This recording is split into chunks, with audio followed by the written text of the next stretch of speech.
playing a tight aggressive strategy versus being tight but passive, and is Las Vegas dying? Let's talk about it. Today's guest is Jeremy from Color Up, and we're going to get into all of that. But first, how did you get into poker? You're a dice guy originally. What was that? What did that look like to go from dice to cards? Well, I mean, obviously you see the poker rooms in the casinos, right? And so I've been at the dice game. I've had a YouTube channel for years and years, and it's a game of luck, right? Yeah. So as times progress, I'm like, I do know that, there's such thing as card counting and blackjack. The other game is poker, that you can gain an edge, right? Yeah. And so I love the math of the game. And I'm, it just like, I ended up watching poker online, right? And I'm starting to get into it. I'm watching these tournaments and watching cash games and everything like that. I'm like, you know what? It's time for me to take the leap and find out what this game is all about. So it's really it. So your original channel is pretty big. You've just started out with the new poker channel, and it's gaining. But you had kind of a cool mission or a goal when you set out. What was that? Well, it might be. I mean, probably you guys are poker fans. This might be ridiculous to you guys. My goal is to be a poker pro in 900 days. So, like a lot of the vlogs out there are, this is vlog 1, vlog 10, vlog 20. So mine goes by days. Like, so I think currently I'm on day 108, right? So okay. Time is clicking faster than I thought. But So what I mean, for me, I'm not quitting. I am actually a full-time YouTuber now. I have a couple channels. Craps is my biggest channel, but I'm not looking to, and this is part of it, I'm finding how much time poker takes. So I'm not looking to play 40 hours a week poker and become a professional that way or a tournament player. So my goal is basically, once I can achieve that, like a livable hourly rate, so I'm playing well. Yeah. And then combine it with whatever income that the poker YouTube channel makes. If I can say, hey, this would be like a livable wage, I've kind of achieved my goal. So that's my goal of becoming a pro poker player. Hey, it's still a good goal, and it's a goal. Yeah. Yeah, we'll see how achievable it is. But. Right on. So we met up through when you were getting ready to start your channel. Reached out through Discord, and we were talking for a while. And so here I am. I'm in Reno now to hang out. And let me interrupt you. Yeah, so the reason I reached out to you is because I'm a YouTuber, so I do a lot of research on YouTube channels. So I went through, I don't know, there's 100, or more poker channels and vlogs, and I'm like, I found yours. I'm like, this guy is a high quality poker vlogger. The graphics are good. The content's good. I like the personality. And it's a relatively smaller channel. So I'm like, I know one of these days is going to be a big channel. So I reached out to you. I can't reach out to, Andrew Nemi or Brad Owen. And I'm just a brand new starting channel. But I'm like, this guy, I'm going to hook my, my chain to and see where we can go. But anyway, I just Color Up approved. Did you hear that? Yeah, for sure. Thanks, man. Well, but it was cool. So ended up talking for a while. We're here, and we decided, as we're talking through playing some sessions this weekend, you've been playing 1-2, right? That's kind of been your wheelhouse. But your starting point was, with your schedule, you've been playing a lot of this kind of quiet, tight afternoon crowd. Yeah. So just during the day, the casino has a nice like rake back program, double hour and stuff. So that I kind of take advantage of that. And it's just, they're tight guys. It's an early morning, 10 a.m. type stuff. And I've only been playing like once a week. So that's kind of where have been at until you came to town. Yeah. And so we were talking, and I said, hey, we got to play some late night session. And what were your thoughts on that? Well, I mean, I was just getting comfortable with for lack of better words, retirement crowd, right? Mm-hmm. So to think of some guy 3-betting and 4-betting and just doing all kinds of stuff just makes me sweat.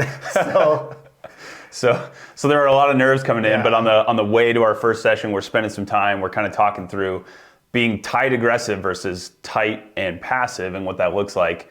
So we talked through some things like, we're going to be patient still, but when we get the cards, we're going to be willing to 3-bet. We're going to be willing to make big raises over a bunch of limps, willing to continue on the flop, willing to put all our chips in when we get a big hand and not worry about what could be out there, the monsters under the bed, so to speak. So what was that like?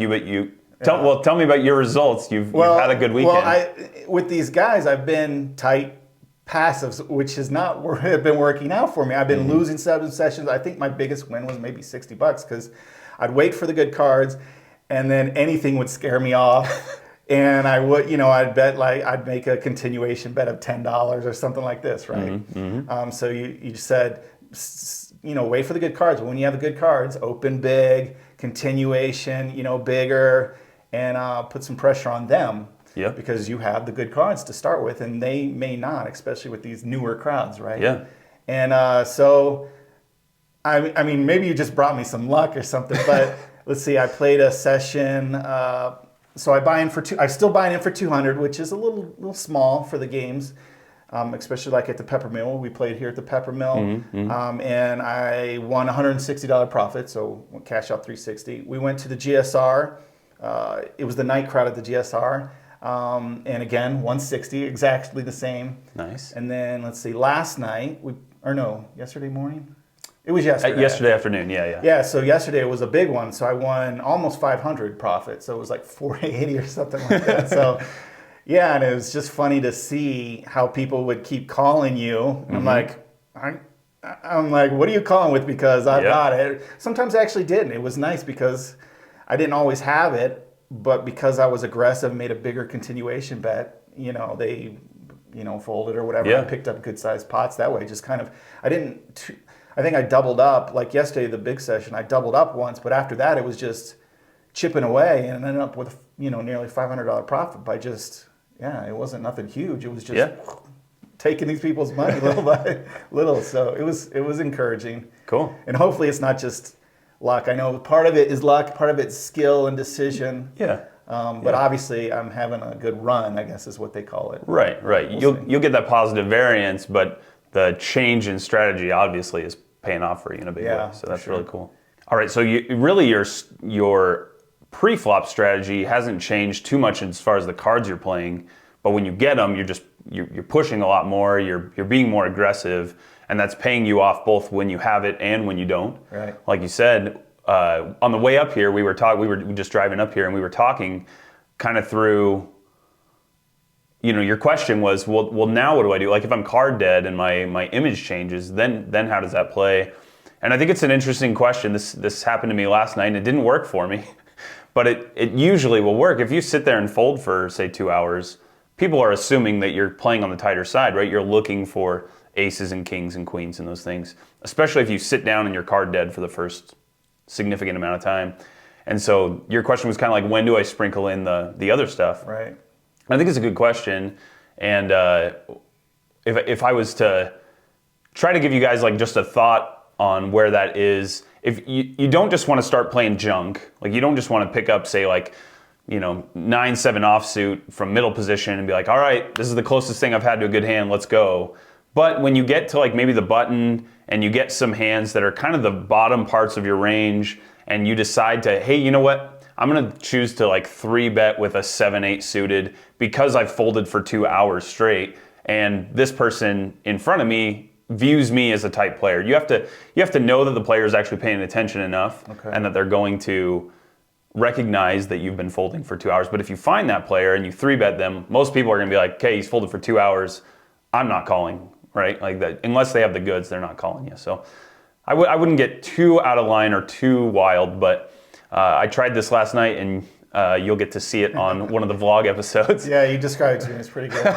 Yeah, so I found I obviously got an image because this one time I don't think I had some great. I think it was Jack 10 suited or something, and won the hand with it. Didn't get anything on the flop, but just kept pressure going. And they're like, "Oh, he's got aces or something," right? Just how the hand played out. Right. And I don't show anything, but I guess that can work in your favor. But I guess it's part of. I guess that's what I got to learn is like when can I? Because luckily these 3 sessions that I've won in, I haven't been card dead. I've been I've been involved here and there, right? I didn't have long times where I'm just folding everything. So I've just been having cards, luckily. But it'll be interesting when I don't get the cards, how that's going to play out when I have to kind of make a move, I guess. But Yeah, but I think I still need to wait for the card, something to work with. Yeah, patience is really going to play on your side, and it feels miserable to sit there and fold and fold and fold. But that Jack 4 offsuit and things like that, like it's got to go. You can't decide, oh, it's been 2 hours, I just need to play. Okay. I definitely did that a little bit when I first started, just because you're like, well, I got to do something. These guys are all winning. I deserve to win too.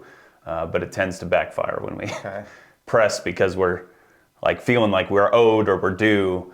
And that's part of the thing I'm learning about poker, and which is hard for me, is just the time commitment. Because I mean, you can't go in and play for an hour, right? Yeah. It's just not a thing. Yeah. So yeah, it's true. Especially if you're not getting cards, so you're looking at longer sessions. So yeah.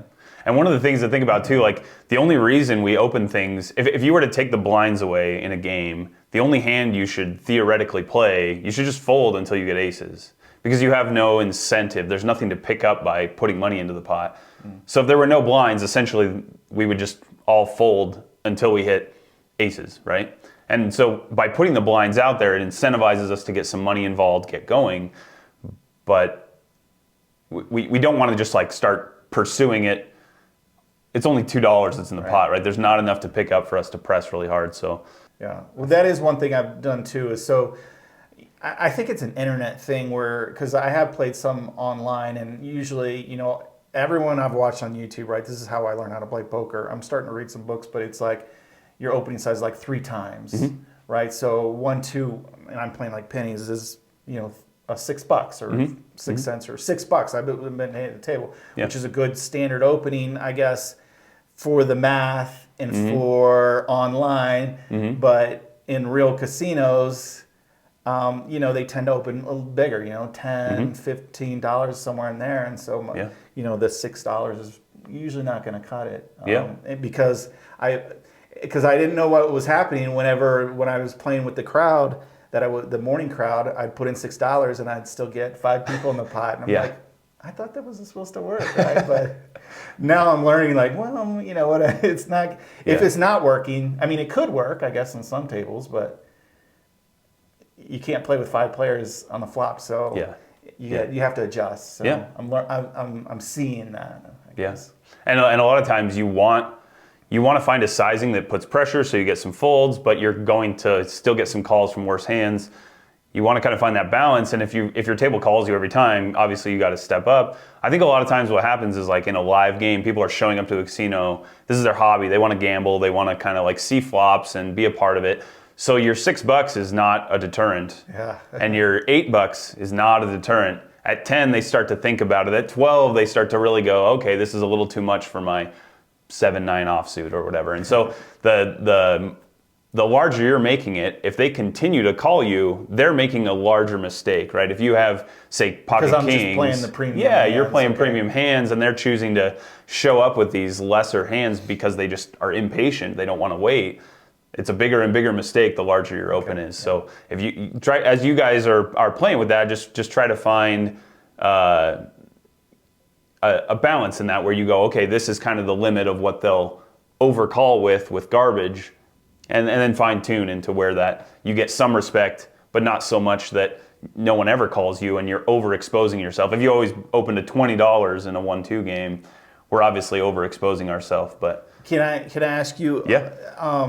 Some things I've said, they say it's real important to disguise all your play, and this may be more advanced, is to have that same opening. So if I figured out like it's always going to be 10, no matter whether I have aces or I have, you know, king 10 suited, right? So I don't know if that's it. I was kind of just sticking in that range of like 10 to 15, following the crowd a little bit. But how important is it? Or like in the 1-2 game, and these are hobbyist or weekend guys, they're not paying attention that, oh, he's always opening at 10. Is there a thing there, or? Well, something that happened you won't see it on the vlogs, I didn't record it, but a player at the table at one point at 1-2 was opening to $10 consistently and suddenly opened to 35.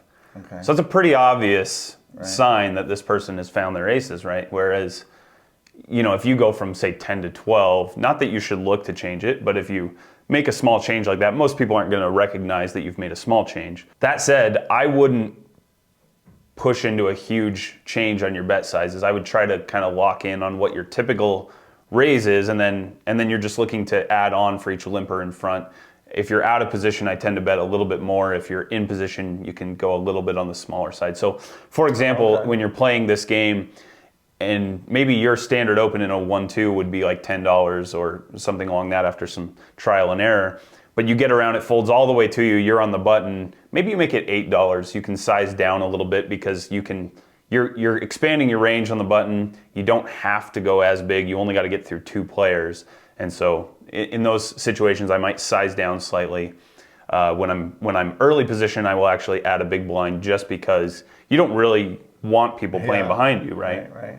Okay. So, yeah. All right, there's some strategy that we talked through on the weekend and a lot of good stuff. Yeah. And now the question that everyone wants to discuss and nobody wants to discuss, is Las Vegas dying? I'm in Reno for the first time right now. Okay. You told me that you just moved here. How long has it been? A year and a half? Year and a half, yeah. Yeah, okay. Yep. And what are your thoughts? You've been a lot of places. Well, where have you been, first of all? Where have you lived? Ohio, Florida, Texas, California, Colorado, kind of all around, yeah. And multiple cities in those states too. So we move a lot. Yeah. So you're like a national man of mystery. Yeah. Yeah. Okay. So now you're here. You said this is one of your favorite places to be. Why is that? Tell me about that. Well, there's certain things we've picked up through moving all those states. One was the beach. We've kind of let that go, and we've kind of fell in love with the mountains. Colorado is a big part of that, so we love skiing and hiking. Obviously, I'm involved in gambling, so that's kind of important. But nowadays, you can get that almost anywhere in the country, Most right? places, yeah. Vegas is still the place to gamble, right? But Nevada, here in Reno, it's high desert, so we got a high elevation, so we get very mild summers compared to Vegas. You know, it's 110 cooking. Here we're like at 90s, and in the night it'll cool down to in the 55s, and you need a sweater, right? Because it's just beautiful. Yeah. We do get a couple snows in the winter, but pretty mild. Although you came at a bad time where it's just absolutely freezing, but that's not normal. In the spring and fall's beautiful here. But did you ask about Reno specific? Yeah, like so that's kind of the climate. But I mean, it's a small. We visited it a few times. It's a small town feel. It's not huge, but it has all the amenities that you would want from a big city. Yeah, I guess it's a relatively big city. Yeah. But it just happens to have some casinos. It's not like Vegas where it's casinos and some suburbs around it, right? Yeah, yeah. So I could never live in Vegas. I love Vegas. I could never live there. So this is kind of like a perfect mix for our lifestyle, plus, kind of work related. There's a little airport here that works for us, so because we do still travel, and it just kind of all those. It's like checks every box for us here. Yeah. And yesterday we went and we drove. I got to see. You took me up to Tahoe and got to see the lake up there. Tahoe, yeah. Down. Okay. Yeah. South, but it's up and over the mountain. Yeah. Okay. But just gorgeous, like beautiful.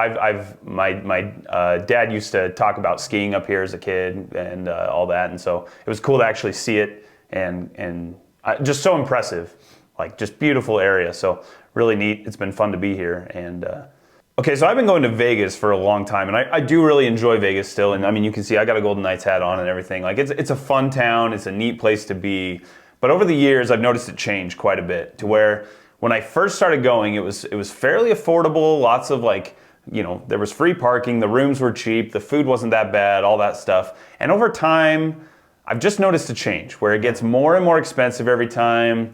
The homeless problem seems to get a little worse, and I'm not big into the pot world, so that when I step outside and now that it's been legalized, the whole city smells like it's like a big fog over the whole city. Yeah, it's kind of just like this mixture of like dope and urine, and it's kind of not a great smell, kind of in your face, and hot garbage also.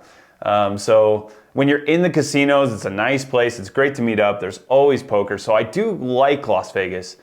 But I'm finding that when I'm here, the things that I don't like about Vegas don't exist here. But all the things I do like still pretty much seem to exist here. Maybe the walking distance between casinos, that's probably the biggest drawback. So we have a couple downtown, 5 casinos downtown, and then we have like 4 of them that are just kind of scattered. So it's an Uber ride. They're all within 5 miles, but you're not walking to anything unless you do stick downtown. But Yeah, so that part is a little different. Yeah, yeah. I would say like Las Vegas has its own beauty to it, but being out here, it's definitely another level. To me anyway, it feels like it really steps up to like, wow, this is gorgeous. Whereas Las Vegas is kind of, oh, this is unique, and there's some cool mountains in the in the Vegas. background. It's like every time I go, I've been so many times, and like you discover something around every corner, something cool or trendy or fun. And although the Reno casinos, they are pretty close to Vegas style casinos. They've got all the amenities. They're decorated, gorgeous, and stuff like that. And then you kind of have some local spots and stuff, which I haven't really taken you to those ones yet, but. It does have what you need. Now the poker scene, is not up to the standards of Vegas. So there's one real popular room here. I think there's 4 or 5 rooms total. That is a big drawback if you're a poker guy. There is, nothing can compete with Vegas, right? So as far as how many rooms, but right. And then just from a competition level, I would say like when you show up to Vegas, lots of people know that tourists are coming. And they've moved there and they're playing professionally. So you can sit in a 2-5 game and you can play with all tourists, and it's a great game. And you can go back later that afternoon and it's all pros, and you can tell. And the game shifts, but around here, you can tell there's some very skilled players, but it doesn't feel like your level of competition is consistently bumped up as much, which isn't a bad thing to have good competition. It can make for some really fun games. But as just looking from like a profit standpoint, I think there's something to be said about showing up to Reno, having a fun game, and having it be maybe more potential for profit. Yeah, so we're more of like a working class city. So and tourists, it's a little mix. So there are pros here, but you probably, they probably work whenever the tourists are here. So we get a lot from Northern California that come in to play. So the weekends are probably, you call it juicy, right? The tourists come in, and then usually the evenings you got all the city is made up of people who work, right? So 6, 7 o'clock, they're off work, they go play poker. So you have those kind of guys who are just playing for fun, and then you got the tourist mix with just a couple pros, because if you're a pro, right, you go to Vegas. So there are a couple sprinkled here, but for the most part, I think you found it's okay, right? I'm really enjoying it. Yeah, it's been a lot of fun. So as far as is Vegas dying? No, of course not. It's not. It's not actually dying. But I think it's losing ground to other places overall, where it's becoming more for the person who shows up as a tourist to see a show, to have an expensive steak dinner, and knows they're just going to pay a lot of money, and they're okay with that, and the sun and all that stuff.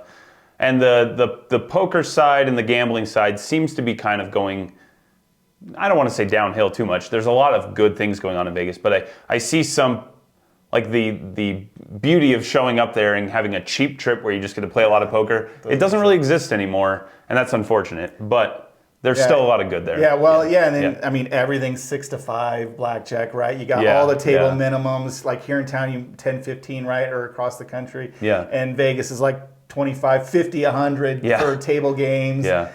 For me as a gambler, when I go to Vegas, I don't even go to the Strip anymore. It's just downtown, because downtown Vegas has got it's a little more valuable, right? Sure. It's still kind of, because they have to compete, so a little more valuable. So I basically avoid the Strip at this point.